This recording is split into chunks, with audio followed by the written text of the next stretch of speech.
I'm charging these headphones. Anyhow, I was saying good evening to everyone present. Anybody who is linked both through the net and also with the spirit, with the soul, because being connected with the net is not enough. For a satsang to happen and to be effective, we have to be linked spiritually with our attention. We have to be fully present. We have to be fully open.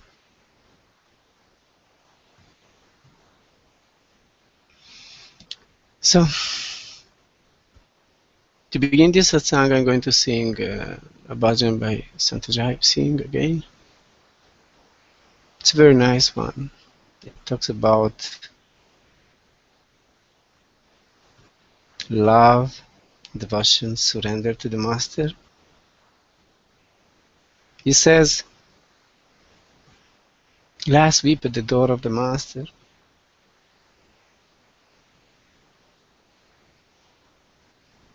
Maybe he will have pity on us.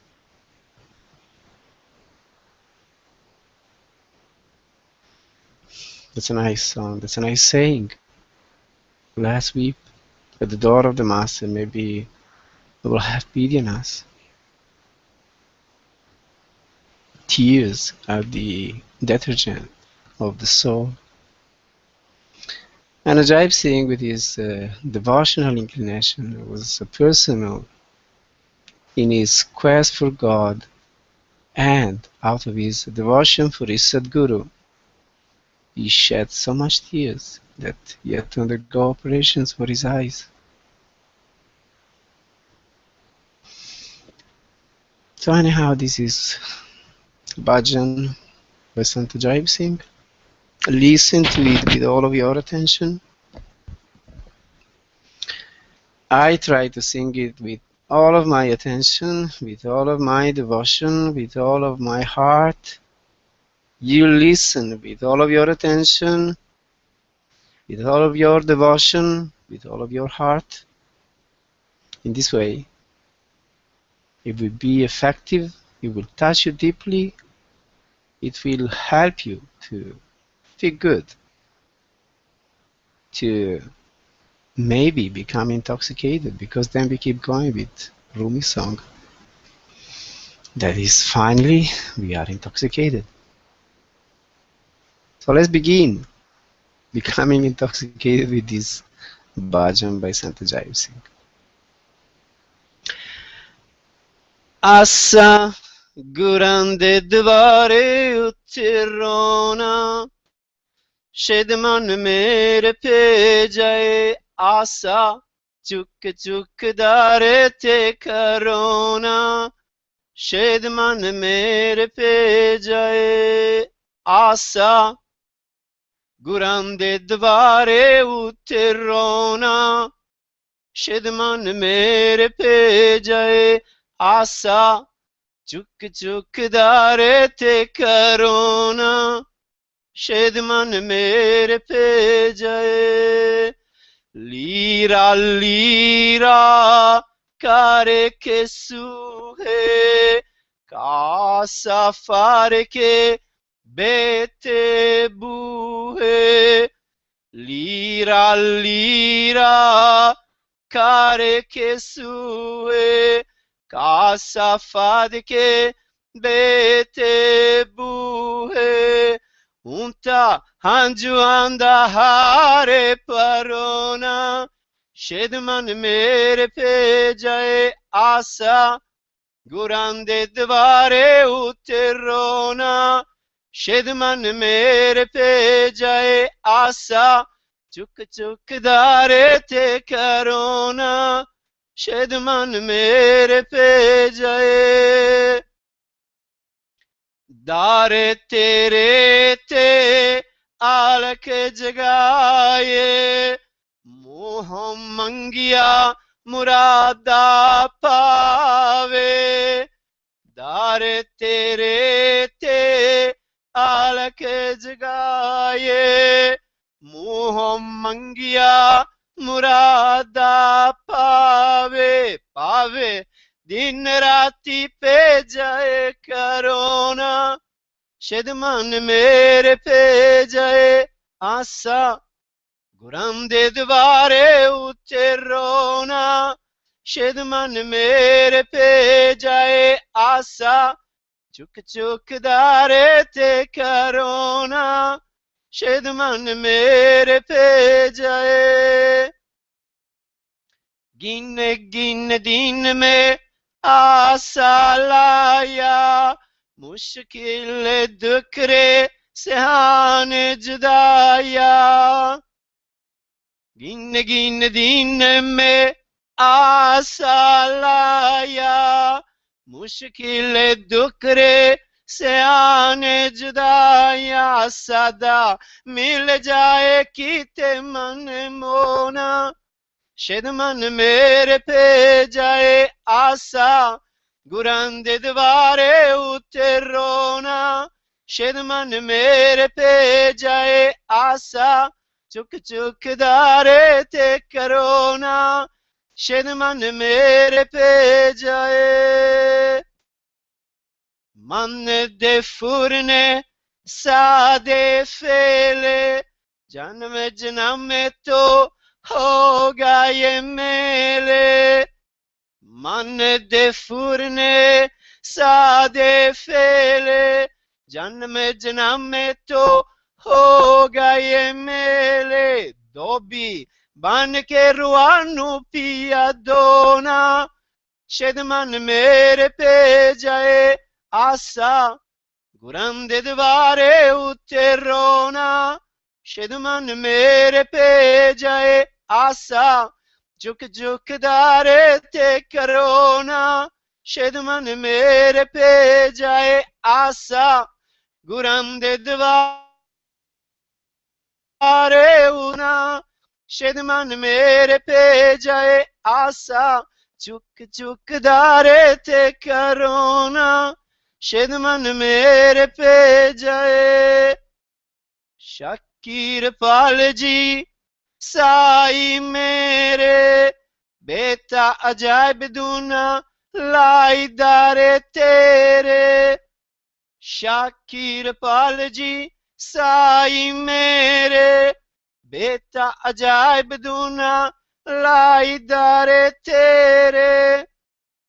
जोली फारे तेरे दारे ते corona, शिद मन मेरे पे जाए आसा, गुरं दे दवारे उत्ते रोना, शिद मन मेरे पे जाए आसा, चुक चुक दारे ते करोना, शिद मन मेरे पे जाए आसा, गुरं दे दवारे उत्ते रोना, शिद मन मेरे पे जाए आसा, चुक चुक दारे ते करोना, शिद मन मेरे पे जाए, शिद मन मेरे पे जाए।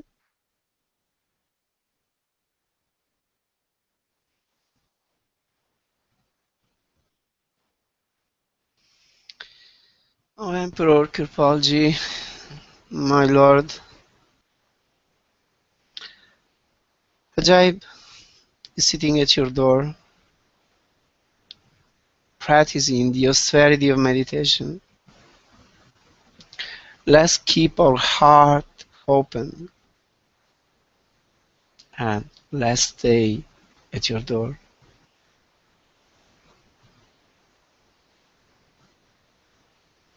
That's how Babaji ends here this bhajan. Kirpalji, my lord, I am sitting at your door doing the austerity of meditation. I keep my heart open and keep sitting at your door. This is the way to success in spirituality. This is the way to succeed in melting the heart of this Supreme Being, this Satpurush, Radha, Soami, Anami.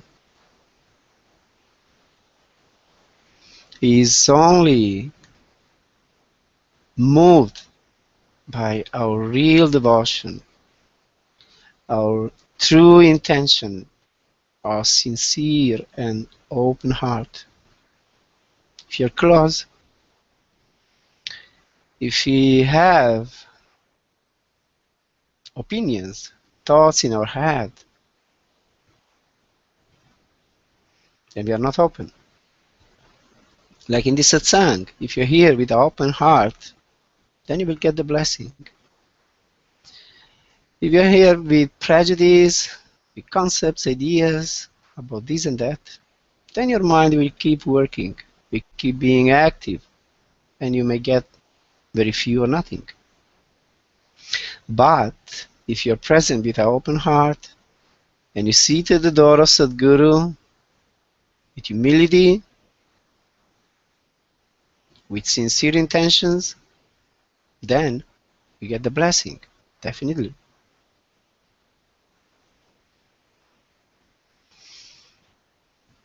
So now we proceed with this song by Maulana Rumi, which is a poem of his, to which I attached a melody.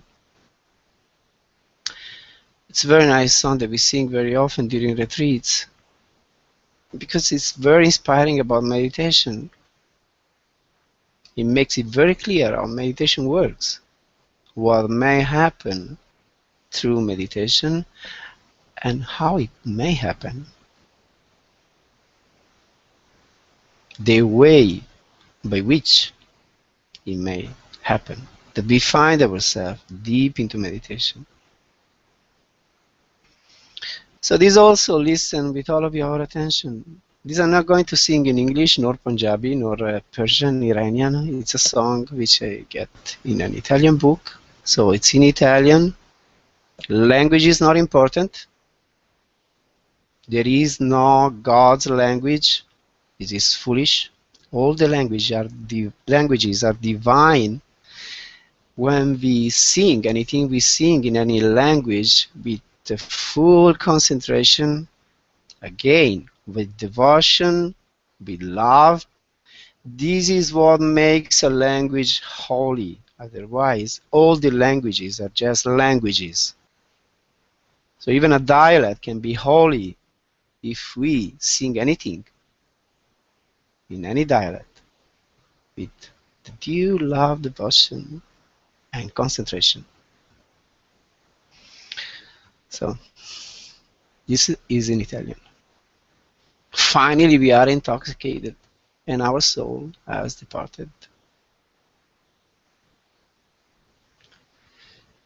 Finalmente siamo inebriati e la nostra anima è partita, è volata via dalla testa, dove è andata.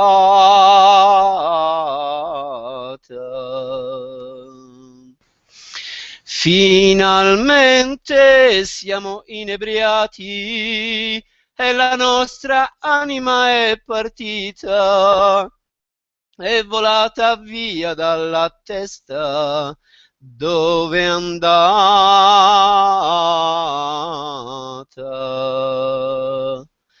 Quando vide che la catena del pensiero si era rotta, immediatamente lo spirito prese il volo. Quando vide che la catena del pensiero si era rotta, immediatamente lo spirito prese il volo. Finalmente siamo inebriati e la nostra anima è partita, è volata via dalla testa. Dove è andata?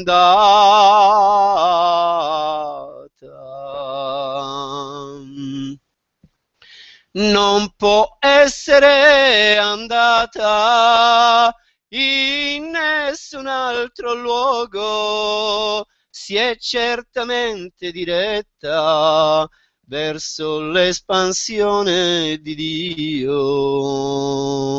Non può essere andata in nessun altro luogo, si è certamente diretta verso l'espansione di Dio. Finalmente siamo inebriati e la nostra anima è partita, è volata via dalla testa. Dove è andata?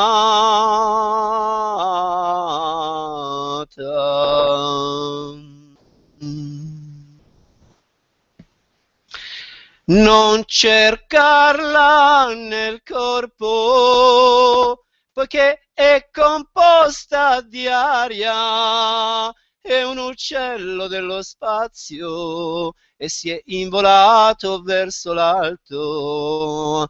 Non cercarla nel corpo, poiché è composta di aria, è un uccello dello spazio e si è involato verso l'alto.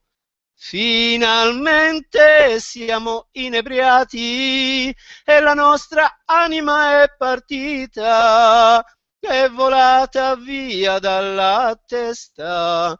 Dove è andata?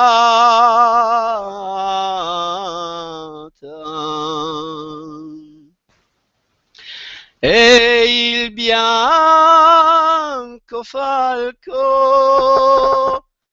dell'imperatore ha preso il volo ed è tornata al suo sovrano. E il bianco falco dell'imperatore ha preso il volo ed è tornata al suo sovrano. Finalmente siamo inebriati e la nostra anima è partita, è volata via dalla testa. Dove è andata? Finalmente siamo inebriati e la nostra anima è partita, è volata via dalla testa. Dove è andata?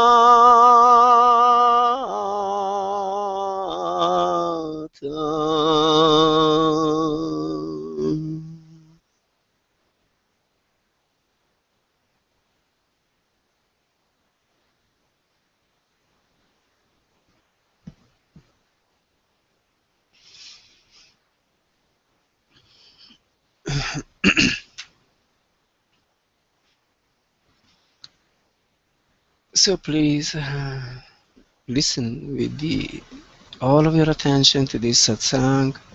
Just be fully present, fully open,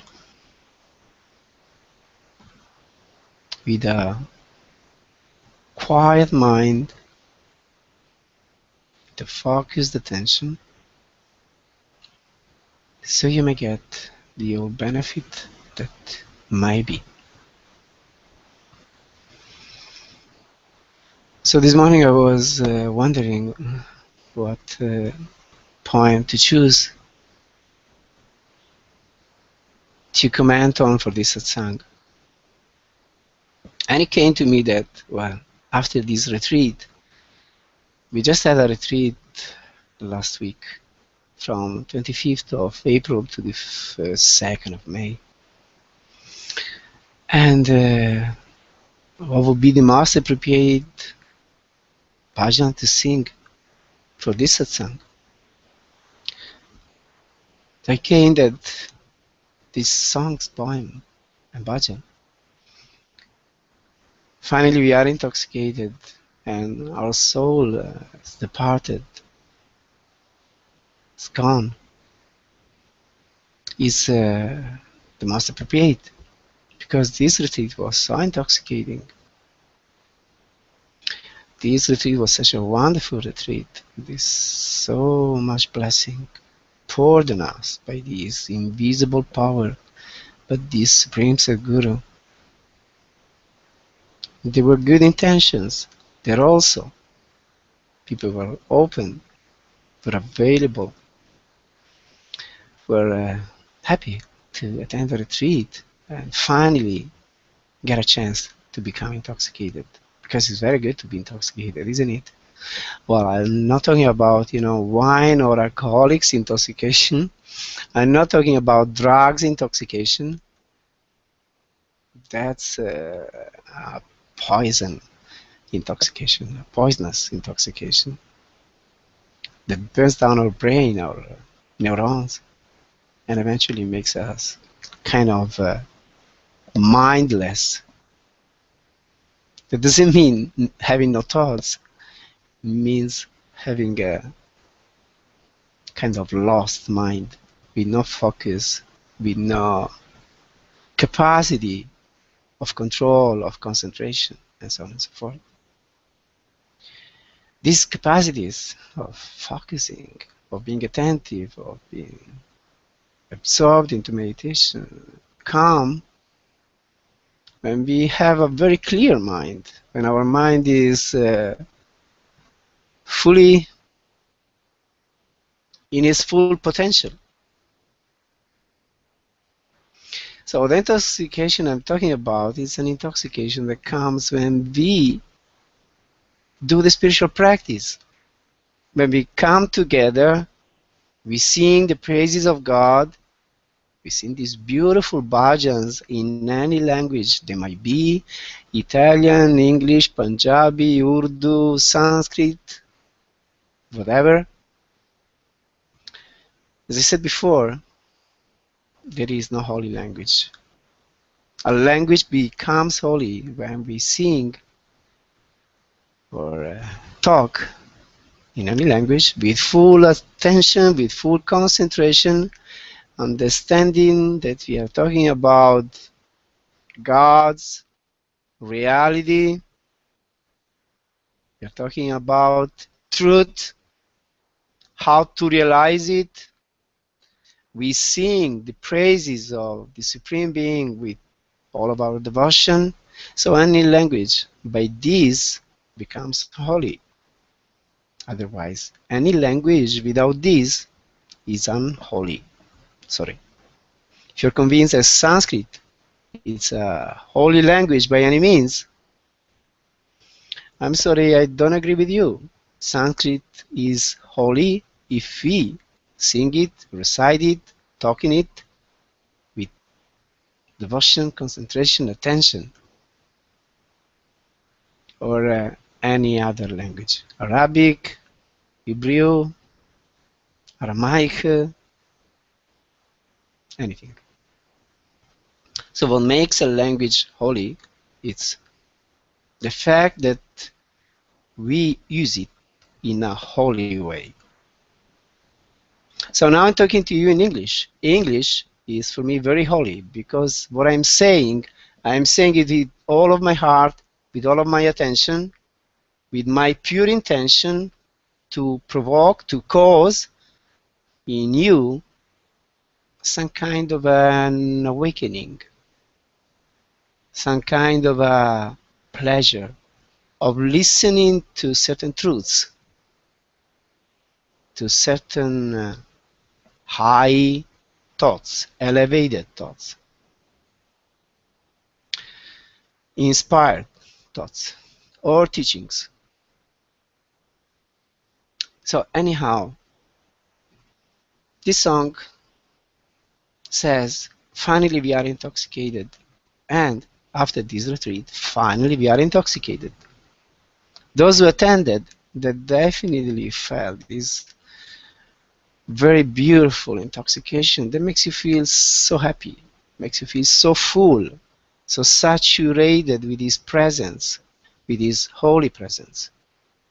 And when we are saturated with His holy presence, that is this energy, this light that prevails, that saturates the atmosphere, and consequently saturates your being, then that's what we want. And in this retreat it happened a lot. During satsangs, meditations, bhajans, singing, darshans, so much grace was poured on all the presents. I have been receiving mails from dear ones telling how important for them was this retreat, how uplifting, encouraging, stimulating. What is a retreat? A retreat is an occasion in which we do an intense spiritual practice. And when we do an intense spiritual practice, then the gates of grace are open. That's the only way to open the gates of grace. Well, sometimes, in rare occasions, they may open by themselves, just because this Supreme Being, the Supreme Sadguru, decides, and I want to bless this person. I want to shower grace on him. But this doesn't happen every time, every day. It doesn't happen every time we sit in meditation. Although there might be periods in which this may be a daily something, but for most of the people this is not a daily something. Most of the people have problems with their meditation. When they are on their own, they are unable to create the kind of conductive atmosphere which then makes easy sitting in meditation. Fruitful. You get the blessing. You are uplifted. And meditation is easy, is pleasant. It's not a torment. Something that I have to do by any means because I have. No, I do it with all the pleasure, and I'm just looking forward to go and sit in meditation because it's so pleasant. So during retreats, it's much easier because satsangis come together, and there is this saying that when two or more devotees of any master come together with good intention, with an open heart, then I am there, says the master. The master is present, means Sadguru is present. What is Sadguru? Sadguru is a physical body, and Sadguru is the Supreme Being also. But this Supreme Being works through a physical body. The Supreme Being needs a vehicle to manifest His grace, to shower His grace.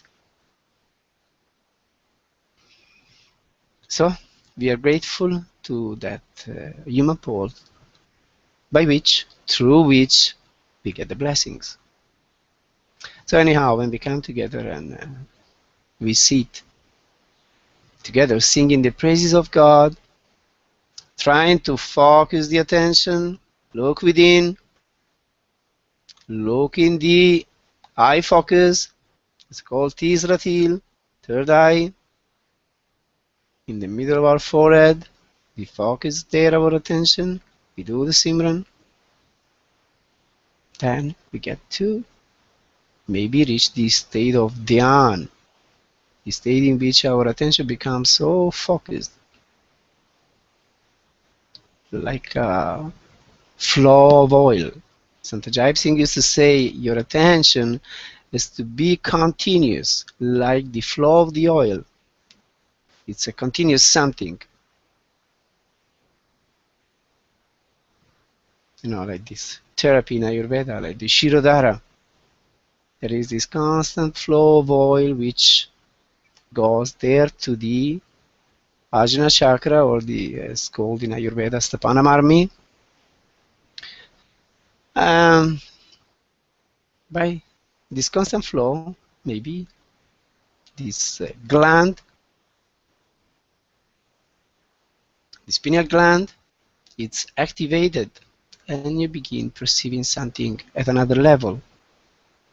So if we do this in meditation, and our attention, just like on the Shirodhara, this flow of oil keeps pouring on the third eye, we, in the same way, we keep pouring our attention from us, the subject, towards the object at which we are looking.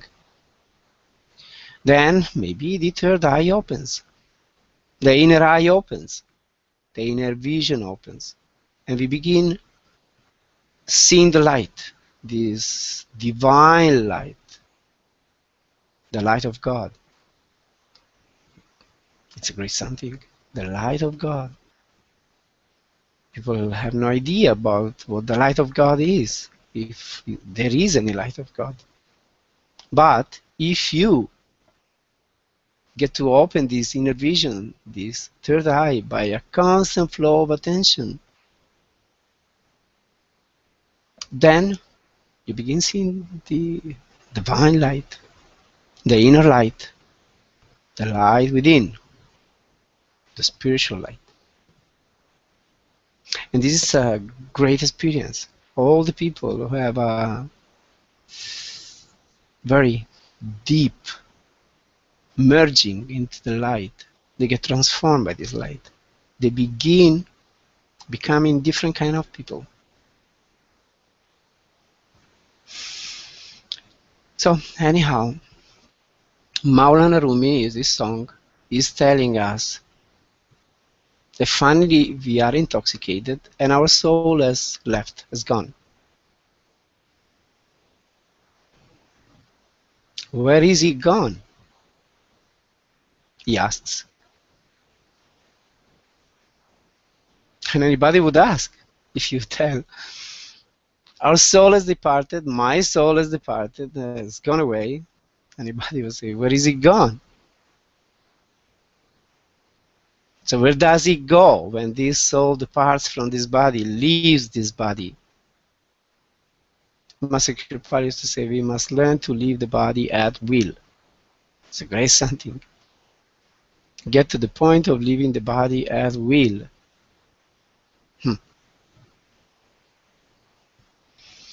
So how do we do it? How do we leave this body at will? And where do we go when we leave this body? In the second strophe, Maulana Rumi is telling, when the spirit saw that the chain of thoughts was broken, immediately it took the flight. So he's telling us a very important something. How does it happen, this phenomenon of leaving the body, of the spirit, the soul, consciousness, leaving the body? How does it happen? How may it happen? He's telling it to us. It's very simple. Very simple and very complicated at the same time.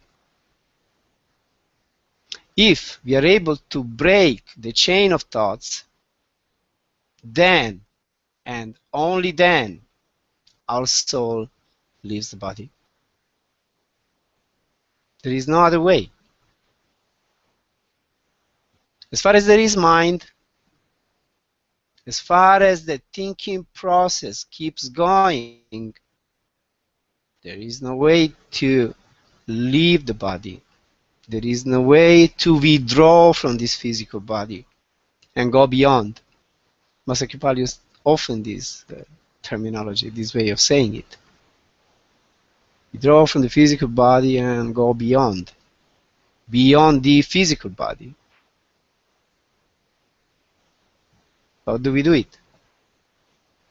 By breaking the chain of thoughts. Very simple. So, if you're able to put a foot on our mind, the next step will lead us back into his lap, back to God. This is a quotation from Master Kripal. If you're able to put a step or foot on your mind, then the next step, where will it lead you? Where will you go? You will go straight into the lap of God, he said. It is the same thing as Maulana Rumi here is saying. So, this is what we have to try to do. Our coming together for satsang, our coming together to sing the praises of God, sing the bhajans, our coming together to meditate is to create a conductive atmosphere for this phenomenon to manifest, to happen.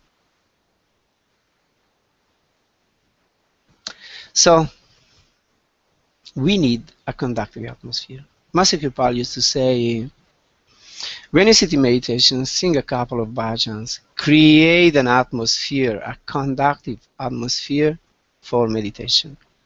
Because he knew very well that if there is not a conductive atmosphere, if love does not vibrate in our cells and outside of us in this space, then meditation is impossible, because our mind begins and keeps moving all the time, shifting here and there,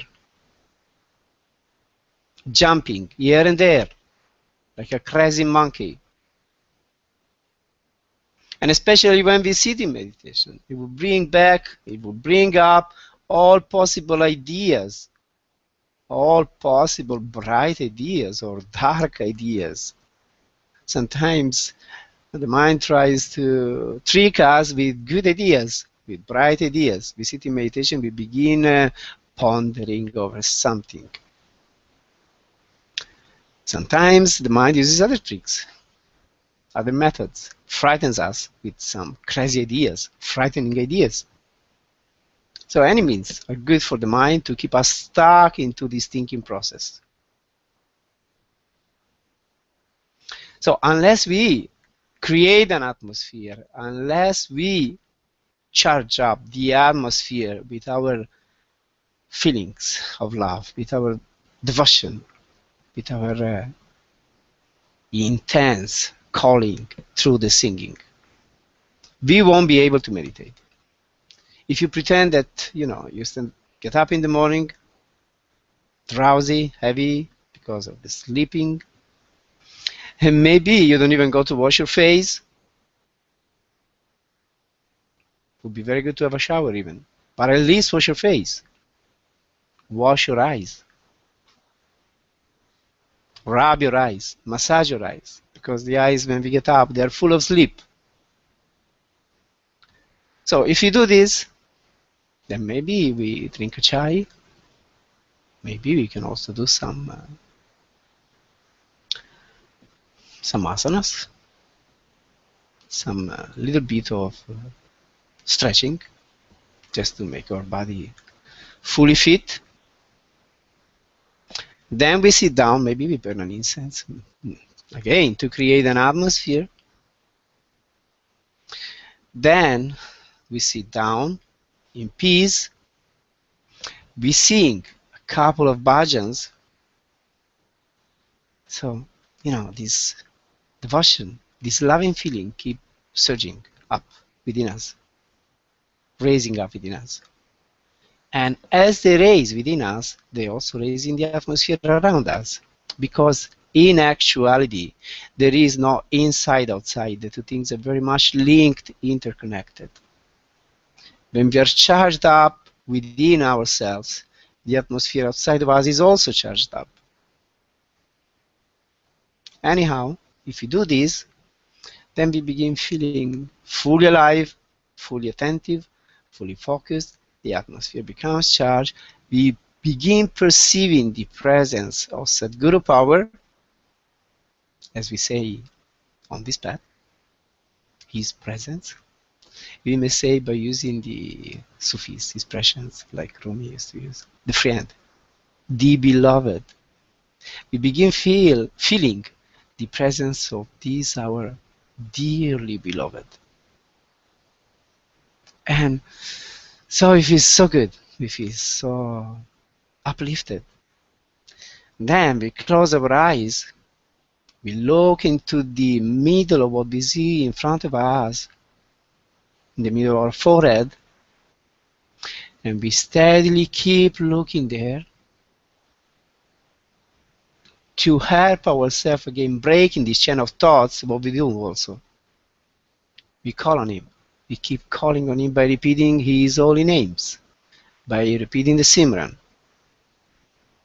So we look steadily in the center, we keep repeating the Simran mantra that we repeat during meditation, that we are given at initiation. And in this way, the mind becomes still. As far as we look steadily in the center, as far as we keep repeating the Simran, the mind cannot think. It begins thinking again if we stop looking, if we stop repeating. So we keep doing this. Eventually the inner vision opens, the light comes, and the light pulls our soul out of the body. That's how it works. If you have ever experienced it, you know that it works exactly like this. So Rumi is telling very right here. When the soul, spirit, saw that the chain of thoughts was broken, immediately it took the flight. So that's what we have to do. That's what we want to do. That's what we would like to experience. This breaking the chain of thoughts so that our soul may fly away from this body. Those people who have had this experience, they say it's such a wonderful experience. You feel so light, you feel so blessed, you feel so intoxicated. Because that's what happens. There you get the real intoxication. That intoxication that makes you so happy, so blissful. That intoxication that doesn't make you mindless in the sense of stupid or foolish, but it makes you like an enlightened person, a very inspired person who talks wise things, things that have a deepness, deep sense, deep meaning, deep import. So finally we are intoxicated and our soul has gone away. Where is it gone? Do not look for it in the body, because it's made up of air. It's a bird of the space, and it's gone high up. So, this body is made of matter, apparently at least. In reality, we are all energy. Matter is a pure illusion. Within there is matter. But even the scientists, they say matter is it's an optic illusion. In reality, everything is atoms in movement. Everything is pure energy. Consequently, is pure light.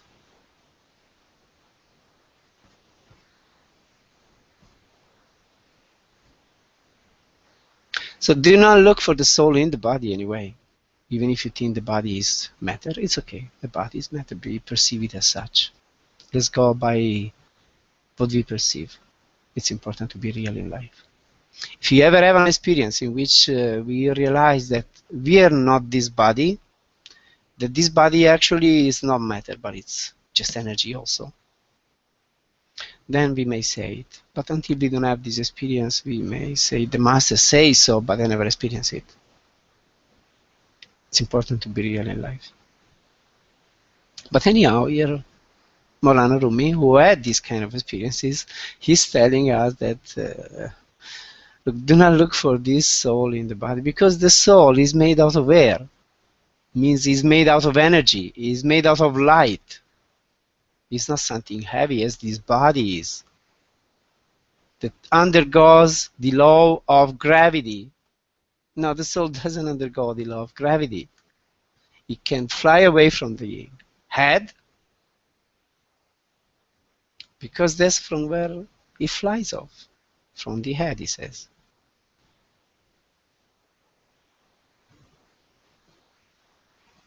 It's a bird of the space.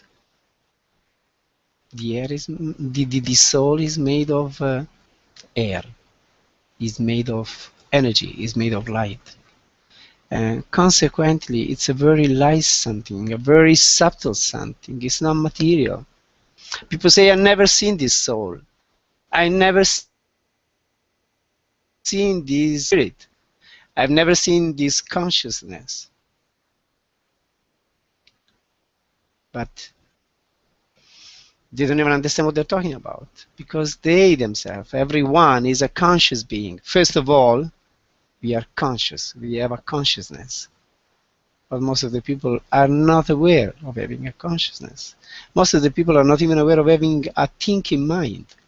The thinking just happens within them. They're not even aware of it. Most of the people are at this level in this world. So anyhow, this soul, which is our very essence, which is what we really are, is present in everybody. And what keeps this soul stuck into this body is the thinking. The thinking is an incredible door. It's an incredible closed door, I mean, not open door. It's a closed door. It's an incredible wall. And anybody who does the meditation, who begins doing the practice of meditation, we realize, oh my God, this mind is such a block. It is such a wall that impedes me from going beyond, from going within, to sit peacefully in stillness, in peace, and just enjoy my meditation. It keeps rumbling, it keeps moving, it keeps jumping. So there we become aware that this incredible mind is such an impediment. When I had my first spiritual awakening back in 1972, during the experience itself, it was very easy. My mind broke off, really. I mean, as Rumi says here, the chain of thoughts was broken, and in a sudden, I found myself in an incredible state of consciousness, which lasted for a certain period. But then I went back to the normal state of consciousness. But I had such a remembrance of this experience that I'll do anything to bring it back. That's why I began meditating, because I wanted to bring back that experience. But then I began realizing that, oh my God, this mind is such an incredible wall. It's such an incredible enemy that doesn't allow me to sit peacefully in stillness, in silence, and experience a state of peace, at least, a state of bliss. So there I began understanding what is mind and what is the power of mind, what is the purpose of mind. The mind, it is meant to block the people from having this spiritual experience, from raising above by the consciousness. That's why this Supreme Being has put this element inside of us. It's a helping factor to understand things to a certain point. But then it becomes such an impediment when we want to transcend the body and the thinking and the mind. So for most of the people, it's a way to keep them totally unaware that there is another reality, that there is another possibility in life, that we are not just body, we are also, by the way, soul, consciousness. And this consciousness as the possibility, the capability of withdrawing from this physical body and step into this other spiritual dimension, which is a dimension, which is a state, condition of very intense spiritual perception, of energetic perception, of light perception.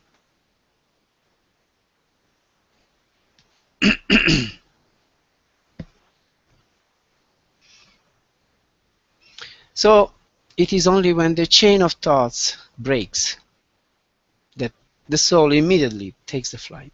That's what Rumi is telling us. When he saw that the chain of thoughts was broken, immediately the soul took the flight. Do not look for it in the body, because it's made up of air. It's a bird of the space and it's flying high above.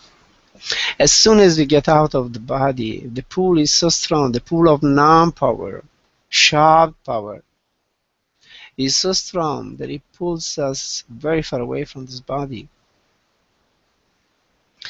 And, you know, Sadgurus say, Sadguru Kirpal, Sadguru Jaib, Sadguru Babasavan, and all the great masters of any time, any lineage, any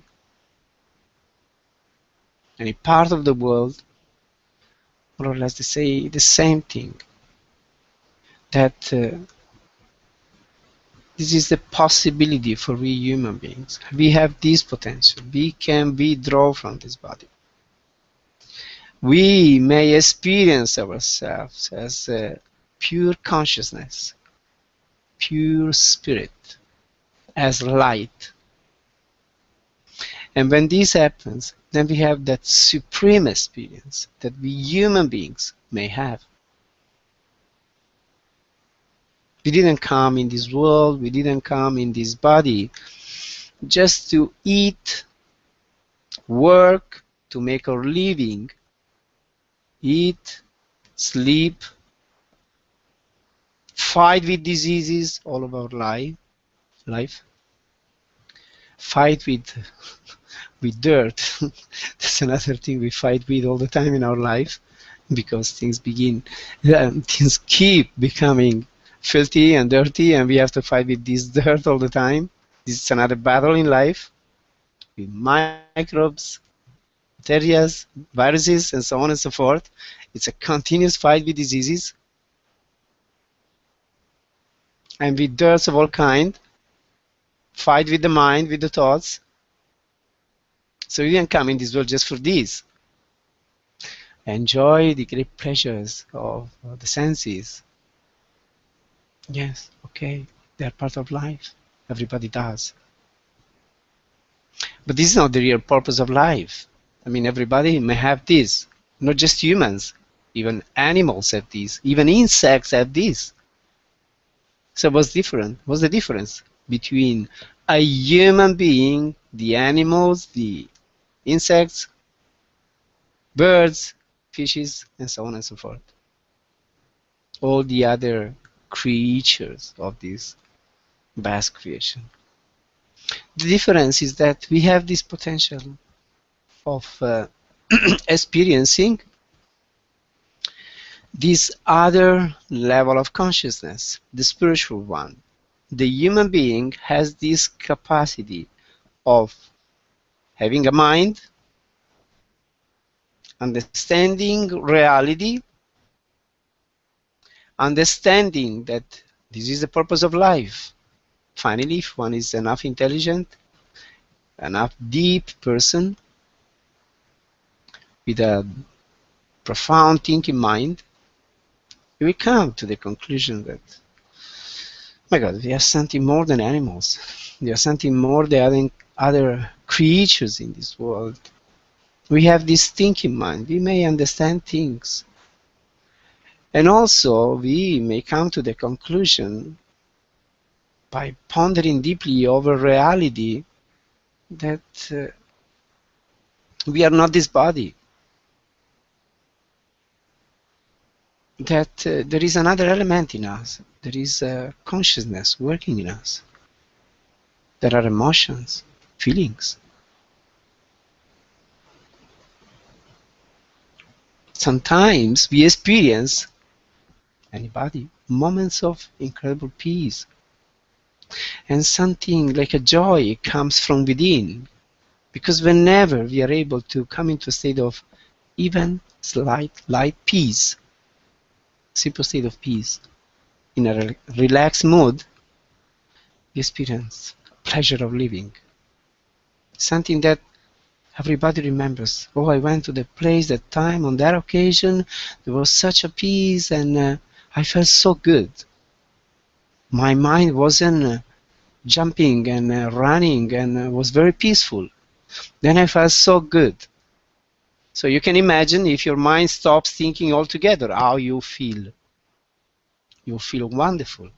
If just by reducing the frequency of thoughts, you feel peaceful, you feel nice. If you're able to stop thinking altogether, then, then you feel intoxicated. Then you feel ecstatic. Then you know what happens. You go into samadhi. This is what happens. You leave this body. This was samadhi is. You get so absorbed in the light that you forget altogether that you have a body, that you are in a body. You find yourself above the body. The very first time I meditated with Master Sirio Ji, I had this experience. And there I really understood what it means ecstasy, what it means intoxication, what it means bliss, to be blessed, to be blissful. I was just so amazed. Oh my God, is it possible that a human being may experience something like this? So that's how it was with me, with Master Sirio Ji, in my coming on the path. It was not a fight to get into a state of meditation, into a state of intoxication or bliss. No, it was by the supreme grace of God. It was just granted to me right away. You may think I'm lying. You may think I'm boosting up things. You may think whatever you want. This is the effect. This is the reality. This is exactly what happened. The very first time I meditated with Master Sirio Ji, and it kept happening. Kept happening. So I tell you, this is what I wish for everybody to experience. Why do I hold these retreats? Why I do this spiritual work with dear ones? I try to encourage them, to inspire them through my life, through my words, through my bhajans, through my life, the way I live. Because I know that this is what everybody should experience. This is what gives real sense, meaning, direction to life.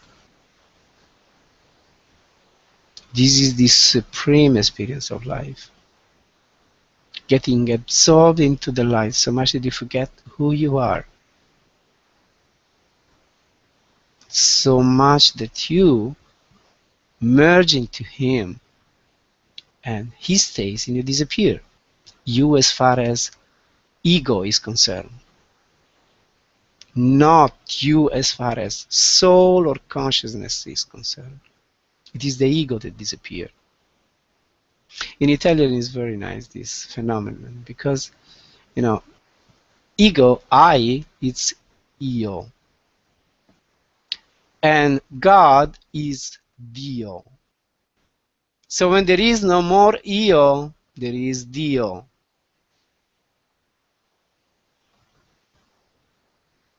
As simple as this. When there is no more ego, then there is God. When we merge into this divine light and we lose track of our person, our personality, our ego, the sense of I, this ahankar, as they say in Sanskrit. When we lose track of this, then who remains?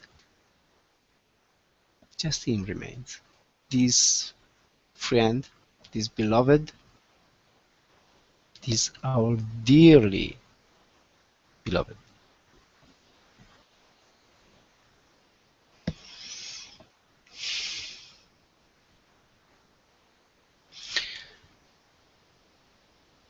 Maulana Rumi this poem by saying, it is the white falcon, hawk, how you say in English, falcon or hawk, of the emperor.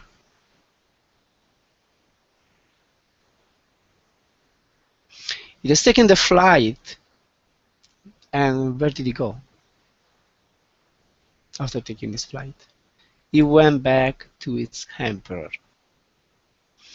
You know, all the emperors, the kings had a falcon with them.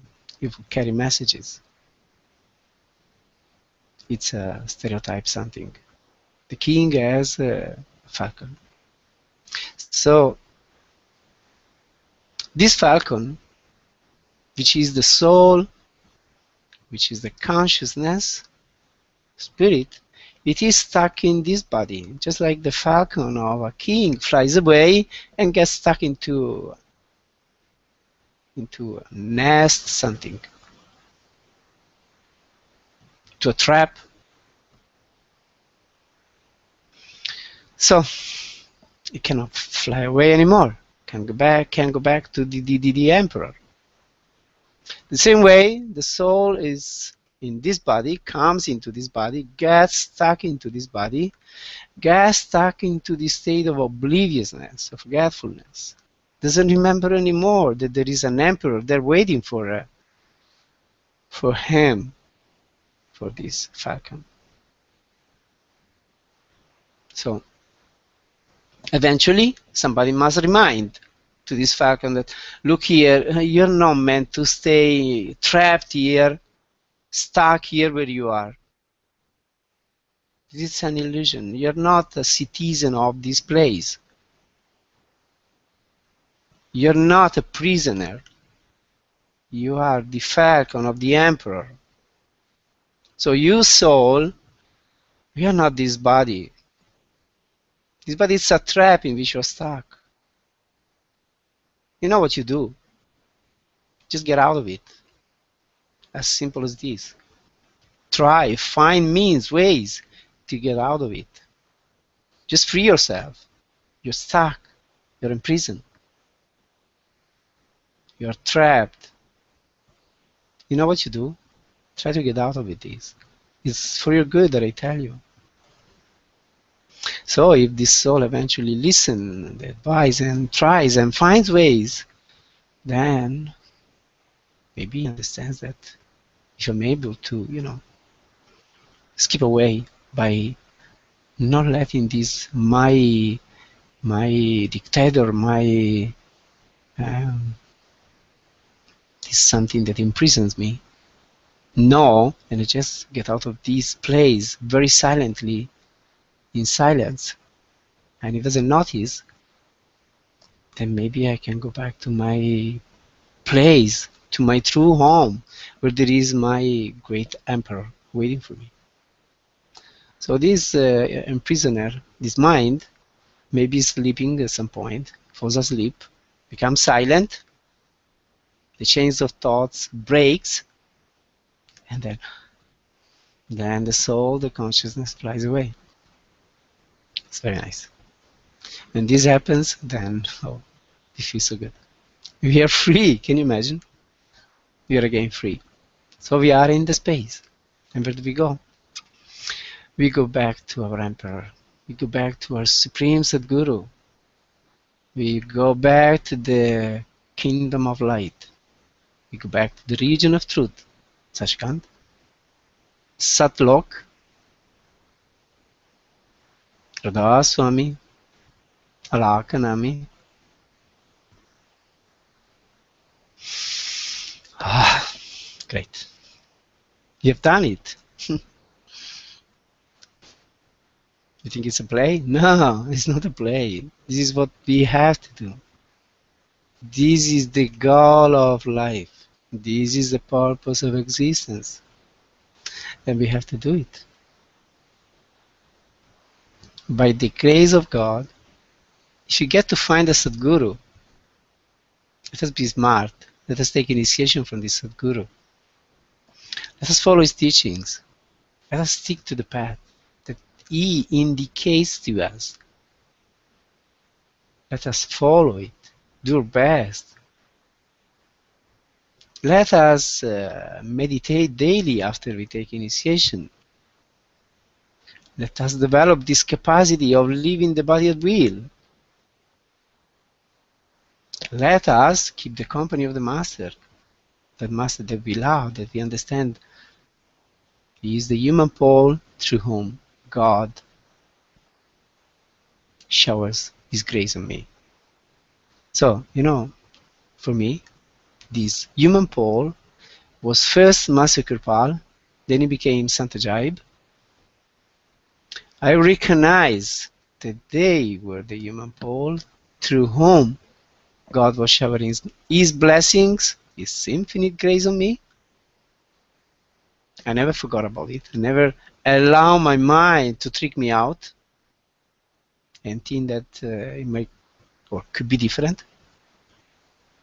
I kept my faithful relation to them for the period that I was allowed to associate with them. With Master Kripal from 1973 to 1974 for 1 year and a half. In this 1 year and a half, in those times when it was not so easy to go to India, I went to India twice to attend retreats with him. First when I met him, 1973, and then after 9 months, February 1974, January 1974, I went back to India because being with him for me was heaven, was such kind. You believe it? If you don't, it's your business. Sorry. With Sant Ajaib, from the very beginning when I met him, 1977, to the very end, 1997. As much as I could, as often as I could, I spent time with him. I went and attended his retreats, meditated with him, have his darshan, his prashad, listened to his satsang, contemplate on this beautiful form of his, see him transform himself and become like Satpurush, like a huge being. Wonderful. It has been such a blessed time. These 20 years with Sant Ajaib Singh. So many blessings. So I recognize that there was the human pole. Those were the human poles for me through whom God was showering His grace. And I stick to them like glue. That glue which never gets away again. Once you glue something like this, it stays for always. And even now, it stays. Even if they are not in the body anymore, still my love, my devotion, my connection, my spiritual bond is with them.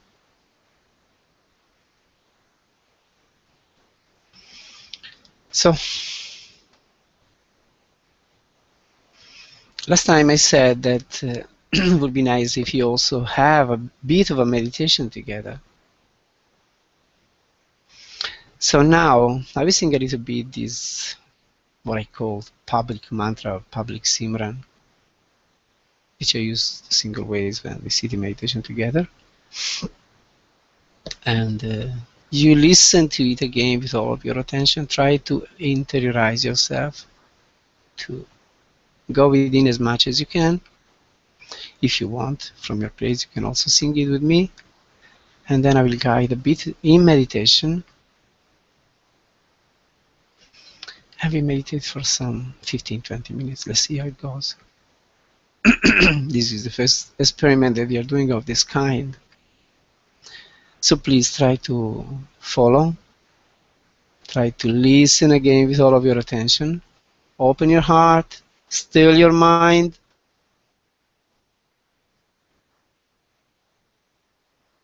Like this it will work.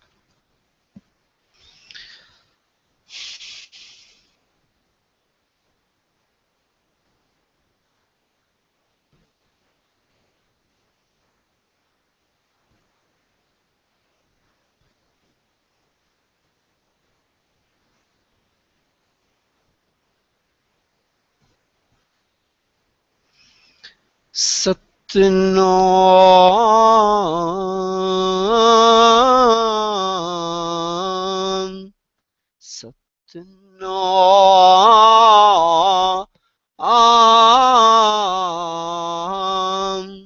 Radha Soami,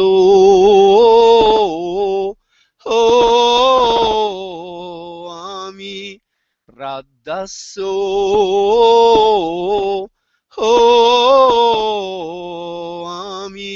Siri Wahe Guru, Siri Wahe Guru, Anami,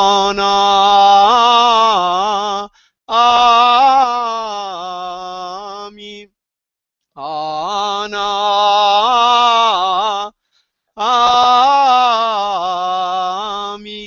Satnam,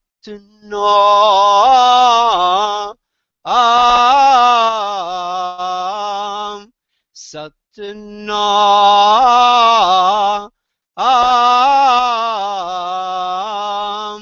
Radha Soami,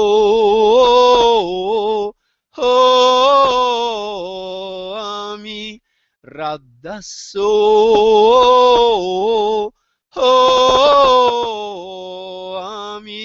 Siri Wahe Guru, Siri Wahe Guru, Anami,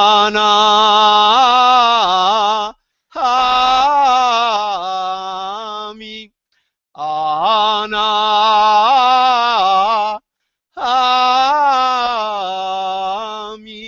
Satnam,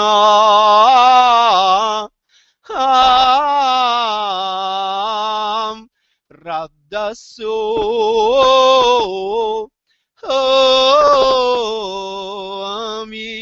Siri Wahe Guru, Anami,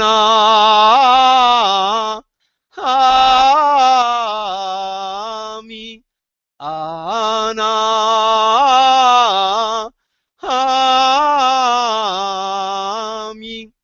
Anami, Anami,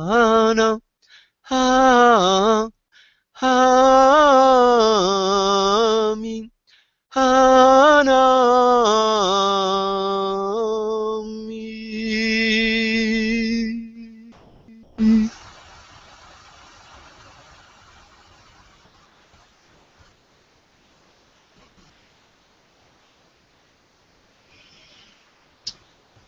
So as the song by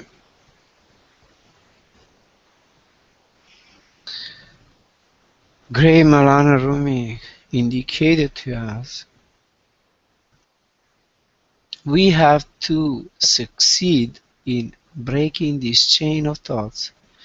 Please now follow me with your closed eyes. Try to go deep into meditation. So, as Maulana Rumi Ji suggests, we have to succeed in breaking this chain of thoughts, because only then our soul will take the flight.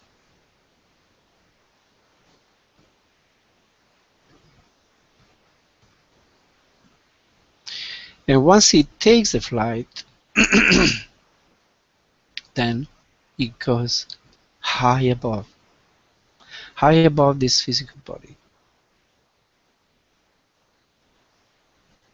When the chain of thoughts gets broken, immediately the soul gets out of the body through the head, he says.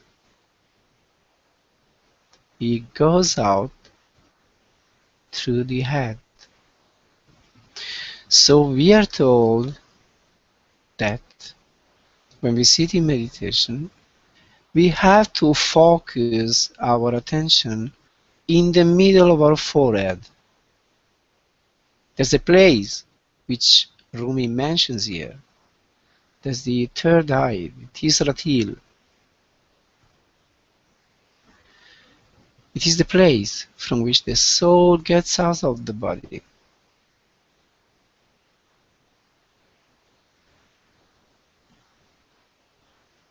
So we want to focus completely with all of our attention in the middle of what we see in front of us when we close our eyes. Normally, when we close our eyes, we see a dark screen.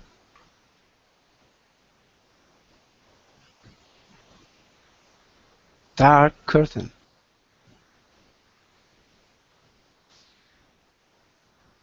So we want to look into the middle of this. We can say, I see nothing. It's not true. At least we see a dark veil.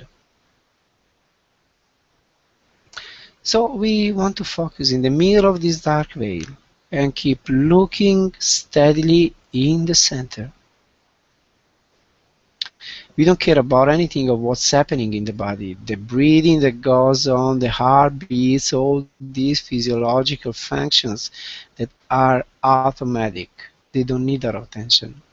We don't pay attention to them when we work, when we do things. So even now, even more now, we don't pay any attention to them. We just want to activate our surat and peacefully, calmly, we look in the middle of what we see. We want to be very relaxed because it's not by the force of muscles that you get this. No, it's by relaxing your muscles, by relaxing your full body that you get this. So we want to be fully relaxed. We have a watch. We watch our body a little bit, and wherever we feel any tension, any rigidity, we relax it. We don't want to have it anymore. We just want to be at peace. We just want to sit peacefully and enjoy this our meditation sitting. So we keep looking with this inner eye in the middle of what we see. And to help ourselves further to break this chain of thoughts, we also repeat the Simran. If you are not initiated on this path, just repeat the mantra that we sang before. Satnam Radha Soami Siri Anami. If you are initiated, you repeat the whole Simran.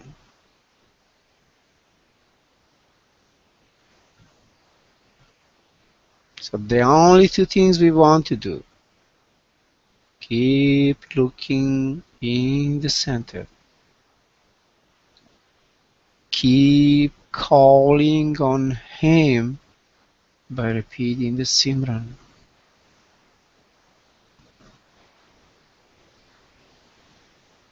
Nothing else. Just this is sufficient. Looking, calling. Looking, calling. Looking, calling.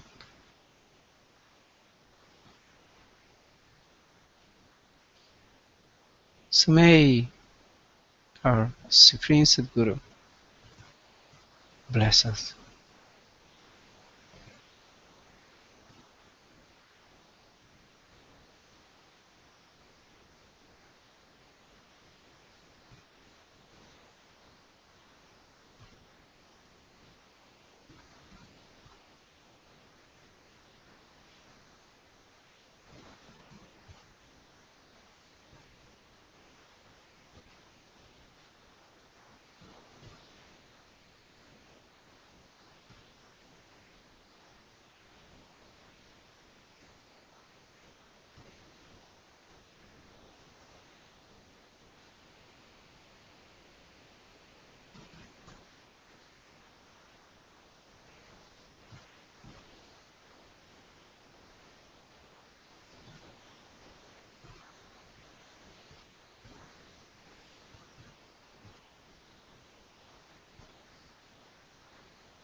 Someone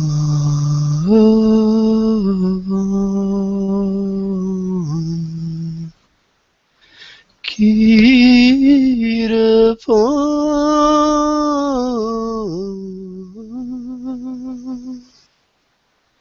Ajoy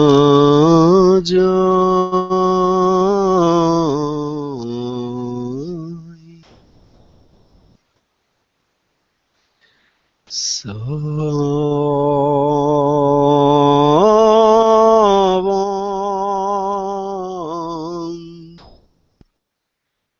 Kirpan Ajoy Someone Kirpan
Ajoy Ajoy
So I hope this satsang has been meaningful to you. This meditation has been a blessing to you. I hope that by now you feel just very good, that you just feel blessed, in peace, in harmony, that you feel intoxicated,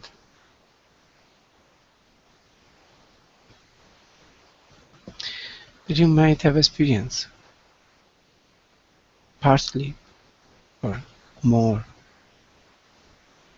what Rumi mentioned to us in this beautiful poem of his,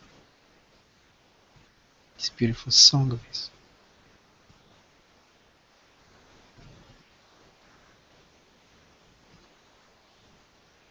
I thank my Sadgurus for inspiring me.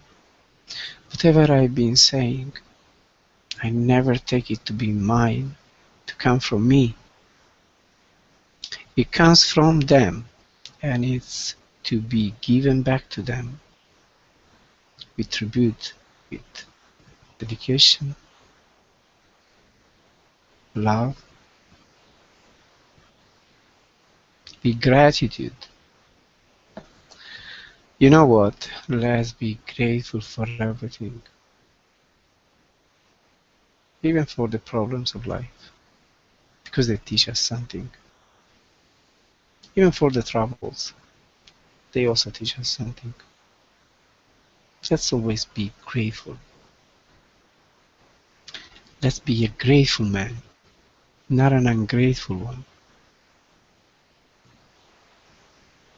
So let's be grateful now for this satsang, for these beautiful songs, for the blessings, the intoxication, the love.